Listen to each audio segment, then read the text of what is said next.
Je m'appelle Christophe Thomas, je suis routier, j'ai 36 ans, breton d'origine, donc une zone qui est totalement hors corrida. Bon, on va les donner à manger à Fadjine. J'avais à peu près 7-8 ans quand j'allais dans un bar-épicerie avec mon père dans le village voisin. Et dans ce bar, en fait, il y avait sur le mur du fond un tapis mural qui était assez grand, qui faisait à peu près 1,50 m sur 1 m, qui représentait une scène de corrida. Donc moi, je voyais ça, puis je voyais limite rien de mal dans cette scène, parce qu'elle était très sobre. Et je voyais plutôt un homme qui s'amusait avec un taureau, donc aimant les animaux, j'aimais bien ce tableau. Et jusqu'au jour où on m'a expliqué, où je l'ai compris par moi-même, je ne sais plus ce qui se passait vraiment dans cette scène. Et là, je me suis dit, mais comment peut-on faire ça à un animal? Je me suis fait une promesse de gosse, en fait. Je me suis dit qu'un jour, je sauverais ce taureau. Et voilà, presque 30 ans plus tard, j'ai fait des recherches pour pouvoir trouver un taureau. Et voilà, Fadjine est à la maison. C'est le premier jour où je l'ai sorti. Il était quand même relativement amaigri, parce qu'il avait fait un peu plus de 24 heures de camion. Ça faisait 48 heures qu'il n'avait pas bu, parce qu'au début, les premiers biberons étaient compliqués. Il était habitué à boire directement le lait de sa mère, donc le biberon, il ne connaissait pas. Donc là, c'est des photos de... il avait 4 mois à peu près. Le biberon, bon là, il n'y avait pas de souci, hein. Il était habitué, au contraire, il le réclamait même avant l'heure. Donc là, c'est toujours le même genre de photo. Et là, c'est une photo qui est de novembre ou octobre. Il a eu 8-9 mois à peu près. Et celle-là qui est assez récente, donc avec les biquettes qui ont, elles, 2 mois. Et donc qui s'amusent avec lui, qui s'en servent de lit pour dormir, ou alors de trampoline, de toboggan pour glisser dessus, pour sauter, s'amuser. Enfin, c'est vraiment un compagnon de jeu très rigolo pour les biquettes.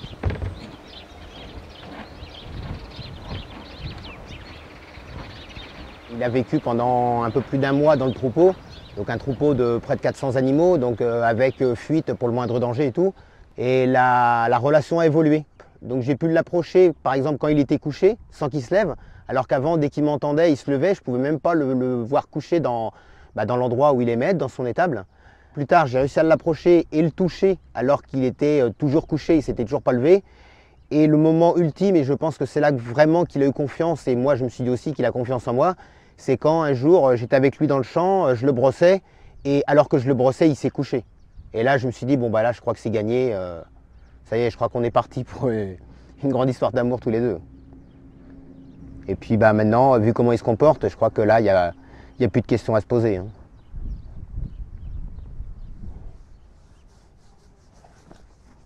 Ça aussi, ça a été une des étapes de la confiance, de présenter le flanc.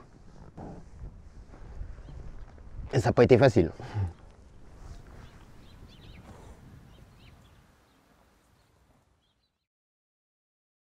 Quand Fadjine est parti de chez l'éleveur, donc il m'a appelé pour me dire que c'est elle, il était dans le camion, il était en route pour la Bretagne.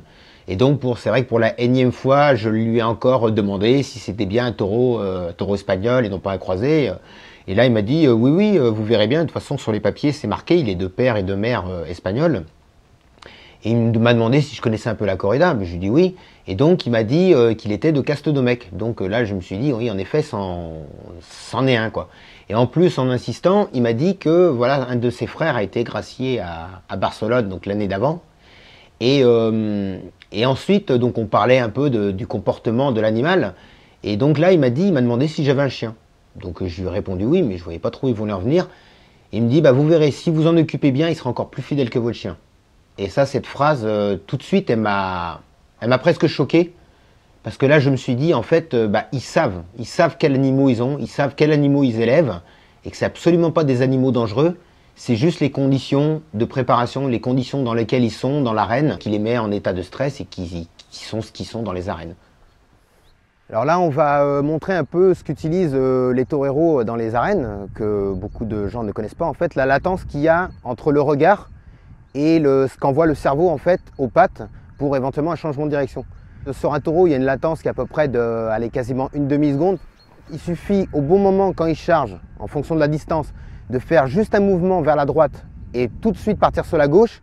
Et en fait, quand on est déjà en train de partir sur la gauche, le taureau il va simplement sur la droite. Donc en fait, il y a toujours un mouvement de latence comme ça entre ce qu'il voit et ce qu'il fait, le mouvement qu'il fait. Et les toreros jouent là-dessus. Il joue simplement sur le comportement de l'animal. C'est pas du tout une question d'être un héros ou pas, c'est simplement connaître l'animal par cœur et jouer sur le comportement et avoir le public qu'il a et qui croit que voilà, le torero a fait un mouvement de passe et autres, alors qu'en fin de compte, il n'a rien fait du tout. Il a joué sur ce problème qu'ont les bovins. Quand les toreros les font tourner autour d'eux, bon bah c'est pareil, il n'y a absolument aucun héroïsme là-dedans. Ils connaissent la souplesse des taureaux et ils savent très bien qu'en étant à une certaine distance du corps de l'animal, en les guidant avec la muleta, ils n'auront absolument aucun risque. La corrida, c'est comme un tour de magie. On nous fait croire que, alors que tout est faux. Donc en fait, tout est bidon. Ils bluffent le public. Ils bluffent même les aficionados qui croient ce qu'on leur a inculqué depuis tout petit.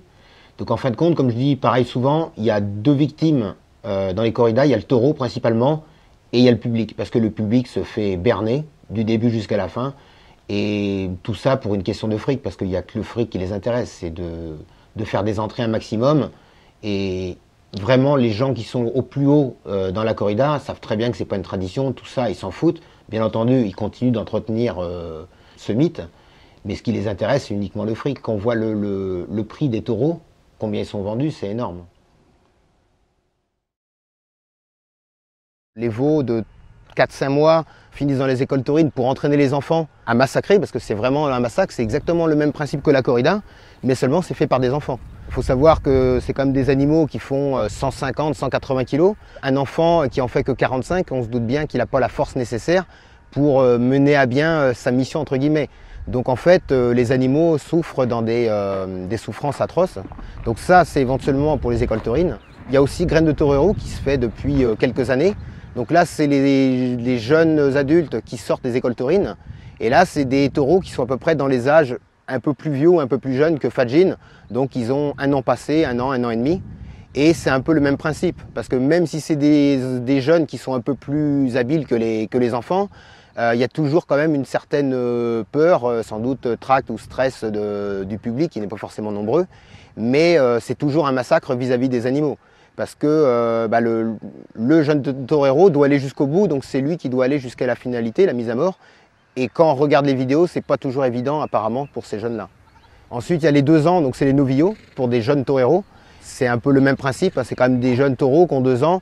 Ils n'ont pas forcément l'intelligence du combat parce qu'ils sont relativement jeunes. Et bien sûr, il y a les 4-5 ans qui, eux, finissent dans les arènes classiques en corrida. Et si un taureau n'est pas passé par toutes ces phases-là, il faut savoir que 95% des taureaux finissent pour la consommation humaine.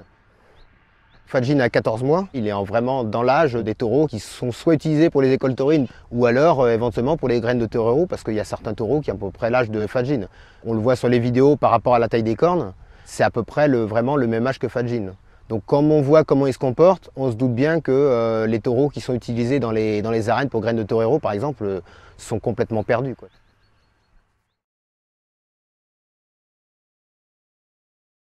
Je pense que la corrida déjà s'essouffle d'elle-même, parce qu'il y a de moins en moins de public à aller voir la corrida. Les gens ont quand même pris conscience que c'était pas vraiment intéressant et le taureau souffrait et on ne pouvait pas faire de la barbarie un spectacle. Les choses évoluent. Déjà l'année dernière, il y a la Catalogne qui a aboli la corrida. En France, il y a Fréjus, donc une ville qui n'est pas anodine quand même. Je pense qu'il y en aura d'autres qui vont suivre le pas. C'est juste une question de temps. Et je pense qu'au moins en France, déjà, on pourrait arrêter la corrida assez rapidement. Parce que les choses peuvent évoluer très rapidement, plus vite qu'on ne pense parfois. Pourquoi un taureau charge dans l'arène? C'est parce qu'il n'a aucun moyen de faire ce que fait l'animal dans la nature ou dans une grande prairie. C'est-à-dire l'arène, c'est beaucoup trop petit pour lui pour pouvoir s'échapper ou se mettre dans un lieu de sécurité. Donc la seule solution, c'est de charger.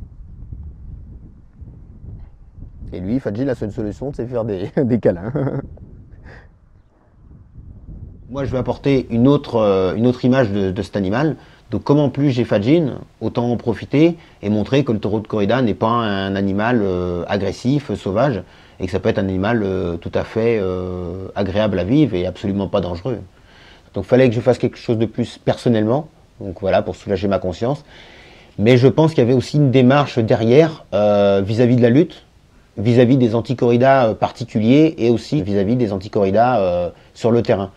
Ça a apporté énormément aux gens parce que j'ai énormément de retours sur le site donc, que j'ai créé pour Fadjin. Et j'ai énormément de messages de soutien, de messages positifs. Et c'est pour ça que j'ai créé aussi ce site pour faire partager les mêmes moments de bonheur que je peux avoir avec Fadjin. Donc les faire partager par l'histoire de Fadjin, donc avec le petit journal, par des vidéos que je mets régulièrement et des photos. Et en même temps, Fadjin est visible 24 heures sur 24 avec un système de caméra qui est pilotable par chacun. Parce qu'après tout, il n'y a rien à cacher, donc autant le mettre en vidéo et que tout le monde puisse le voir. Je prépare un périple de 3 semaines avec lui. Là. On va partir au mois de juin, donc faire un tour de Bretagne, faire les villes principales, avec dans chaque ville, les week-ends, une conférence en expliquant ce que c'est que réellement la corrida et non pas ce qu'on nous montre. Ce qu'on nous montre dans les médias, qui est une image quand même assez édulcorée, sur le principe de la tradition, etc. Alors qu'en fait, c'est quand même affreux la corrida. Et surtout, puisque j'ai le taureau, expliquer aux gens ce que c'est que le taureau de corrida. Et donc c'est pas du tout un monstre, un animal sauvage, comme certaines personnes veulent nous le faire croire. Et que c'est un animal qui est tout à fait pacifiste, un herbivore en premier lieu. Donc il n'y a absolument aucun risque s'il est élevé dans des conditions dites normales. Je vais passer dans les principales villes de Bretagne, Redon, Vannes, Lorient, Quimper, Brest, Morlaix, Lannion, Saint-Brieuc et avec un grand final, j'espère, Rennes, puisque je suis d'Ille-et-Vilaine, donc autant finir par Rennes. Donc je vais montrer un film sur la corrida, un peu les dégâts que font les instruments utilisés par les toreros lors d'une corrida, avec les banderilles, le picador, etc. Raconter aussi l'histoire de la corrida, parce que l'histoire de la corrida en France est très mal connue. On pense que ça a plusieurs centaines d'années, ou voire milliers d'années, alors qu'en fait c'est relativement récent, ça a un petit peu plus de 150 ans. En plus, il faut savoir que c'est arrivé illégalement en France, donc autant l'expliquer, tout ça. Et c'est légal, parce qu'avant c'était toléré, entre guillemets, que depuis 60 ans. J'ai entraîné Fadjin, entre guillemets, surtout habitué à différents stimuli, parce qu'il ne connaissait absolument pas la vie hors du champ. Que maintenant, il est tellement habitué de marcher qu'en fait, il marche tête basse et puis bon, il s'occupe de rien. Il broute l'herbe sur le bas-côté, il a vraiment peur de rien. Il y a les voitures qui nous croisent, des vélos. Donc normalement, on devrait passer 3 semaines, 24 heures sur 24 ensemble, parce qu'on va dormir dans la même chambre, puisque je me suis prévu un lit dans la caisse du camion pour dormir avec lui, en espérant qu'il ne s'invite pas dans mon lit, qu'il reste bien de son côté. Et donc voilà, ouais, je pense qu'on est prêt. Moi en tout cas, je suis prêt, j'ai hâte. Et j'ai vraiment confiance en Fadjin et je pense que ça va vraiment bien se passer, quoi.